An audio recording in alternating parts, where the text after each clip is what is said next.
Hey, y'all. Welcome to this episode of Countdown to Election Week that's on Election Day. Yes, today is Election Day, but quick reminder, we might not know who's really won for a couple of days, so we're not really focusing on what happens tonight for the winner, but be patient.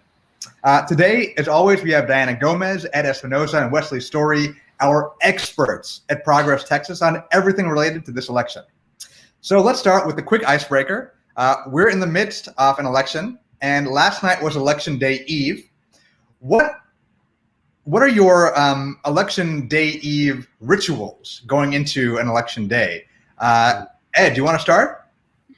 My rituals. Well, normally it entails making sure that I have everything in place for a campaign, because I've worked most election cycles on campaigns. Obviously, with Progress Texas, we're still in the campaign business, but not necessarily on a campaign.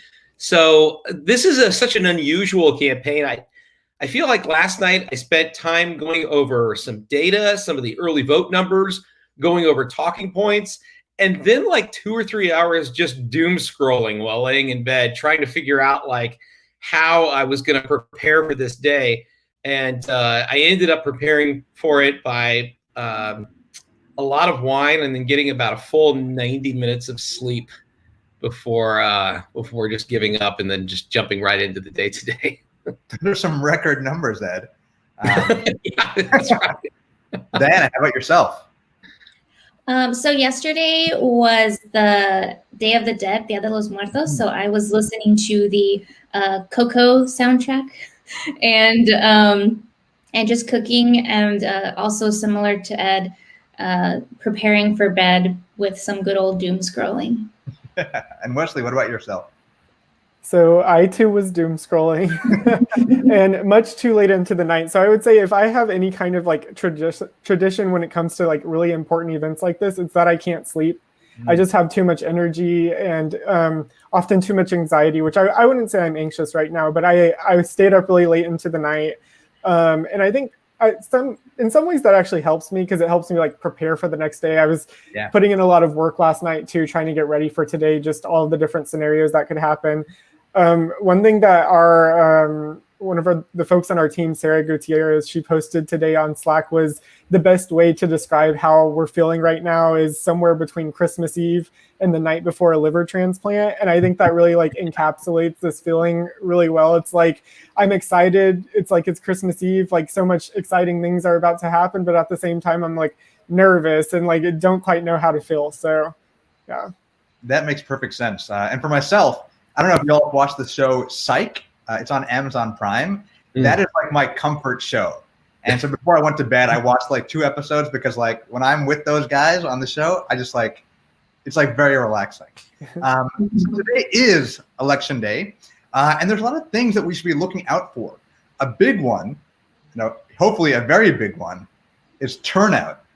Ed, do you want to talk a little bit about what we're seeing with turnout so far? Yeah, so we have record turnout in Texas so far, about 9.7, 9.8 million in the early vote. That alone is record high turnout for Texas, and we still have Election Day coming in now. So to give you an idea of what these numbers look like, that is we're at just under 1 million more than what we got in 2016, which was previously a record. And what we're looking at today is how high will turnout go? How high will the turnout be today? What does our cumulative number look like? Will we get from 9.7 million to 11 million? Will we get to 12 million? The conventional wisdom is that we should get to 11, that we might get to 12. The higher the turnout goes, the better it should be for Democrats. A lot of these new voters that are showing up and participating tend to align with Democratic candidates. So that's something we'll be watching. Obviously, Harris County is a big stash of votes right there.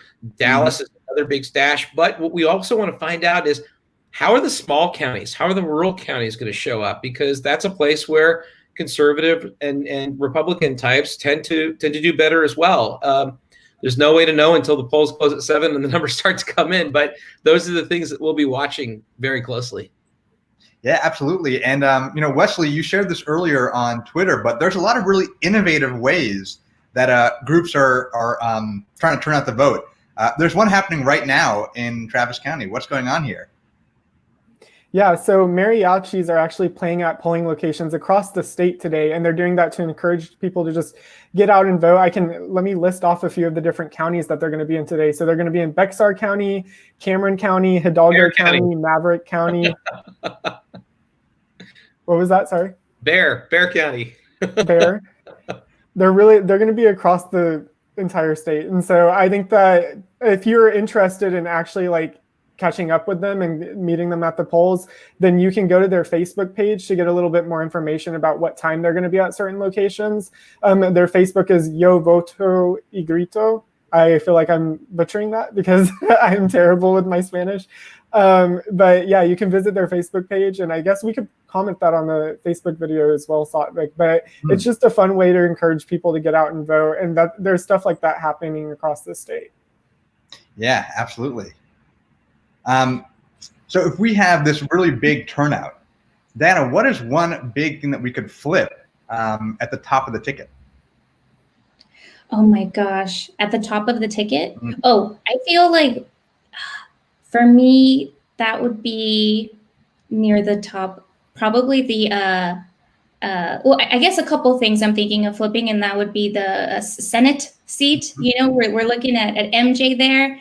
We also have a Krista Castaneda. Those are both amazing women who could, you know, flip those seats and replace those seats.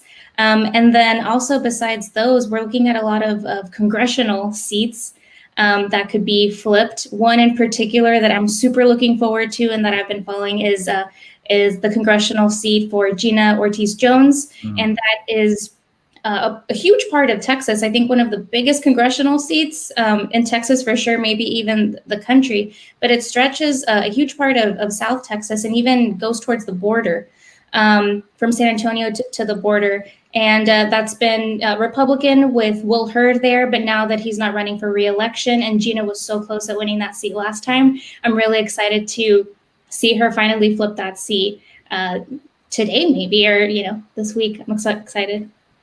That is exciting. There are all these other great races too, which, especially at the congressional level, we have a chance.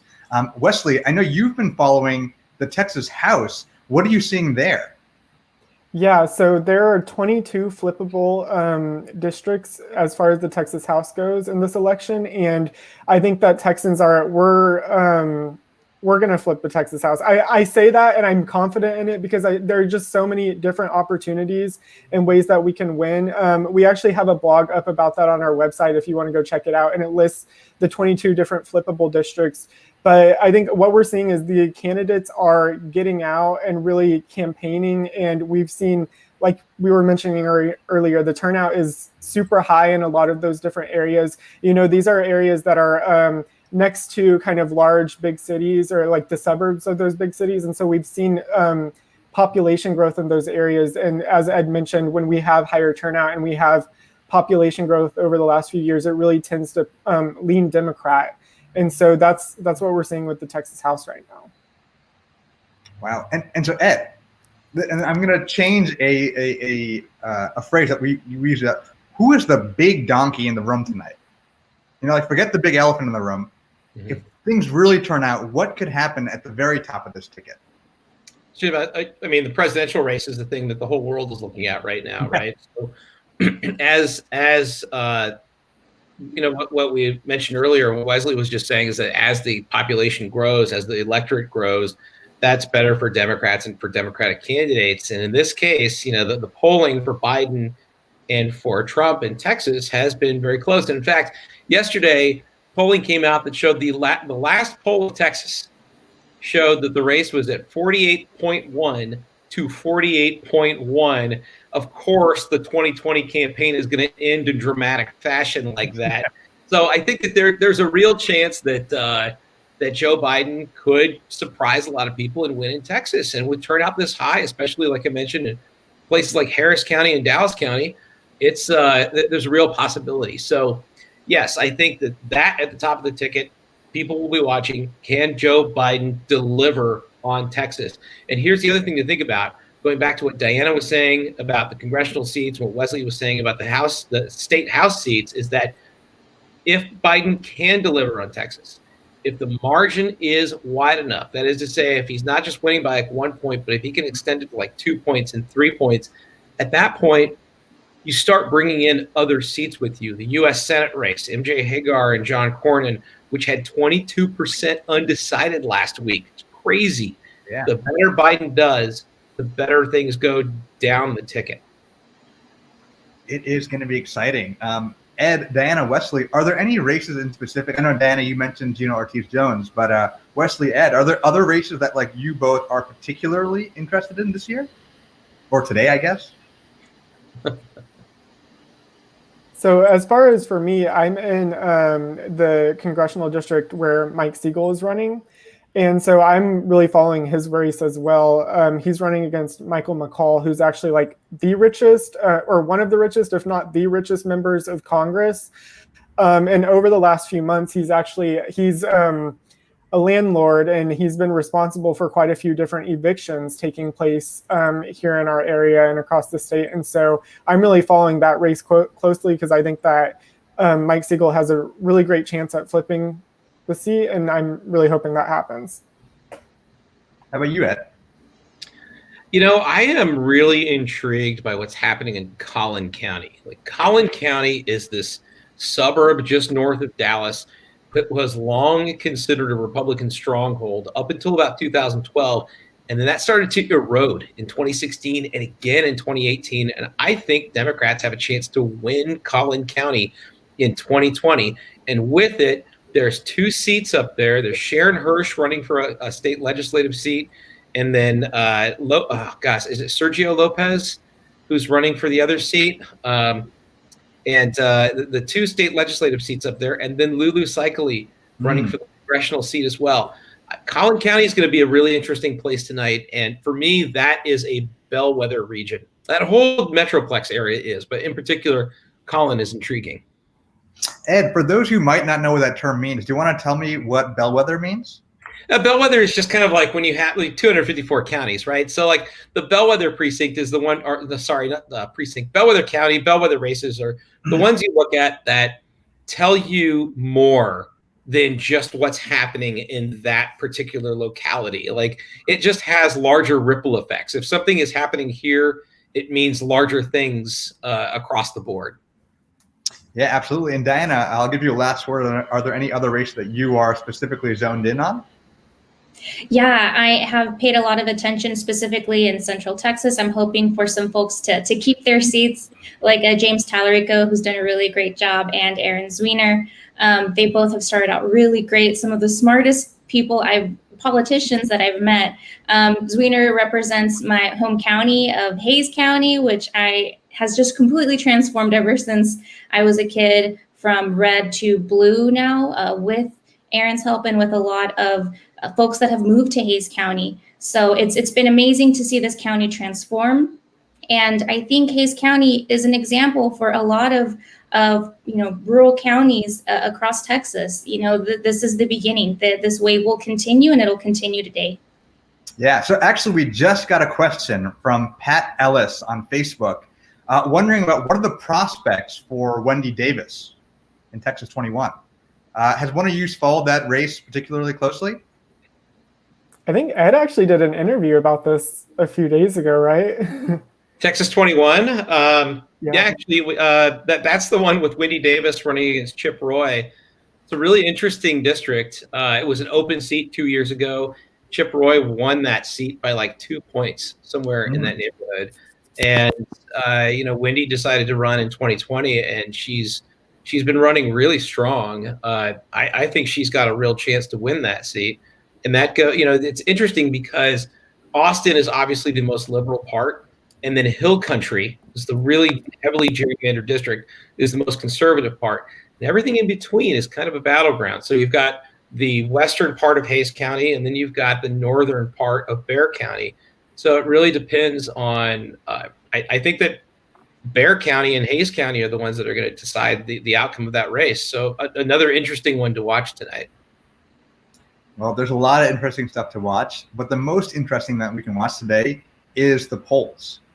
So if you're watching it, you're following Progress Texas, you might have already voted. But the fact is that there might be friends or family or other members of your community who have not voted yet, and we encourage you to make sure that they go out and vote. If they're not sure where to vote, they can go to www.govotexas.org. It has all the information for making your vote plan, where you can vote, what you need to take with you, when the polls will be open. You can go and find all that information from that site. And if you're not sure who to vote for, we made this really amazing voter guide that's on our website, and it's it's by region, so you know exactly who to vote for at the top of the ticket, all the way down to the bottom. Because as we've said many times over the past few weeks, top to the bottom, we need to vote for every Democrat. So we make it indisputable that we have a mandate to govern if we win. And one last quick reminder, as we've said in our emails and on Facebook and Twitter, it's not about election night. This is about election week. So we'll actually be here tomorrow again for a wrap up on what happened. But if we don't find out who wins tonight, don't panic. That's normal. And this has been really good. Ed, Wes, LaDana, thank you so much for your time. I know all of us are busy with tons of other election work. So we'll see everyone tomorrow. Make sure you vote. Make sure your friends vote. Let's go do this. Thanks, y'all.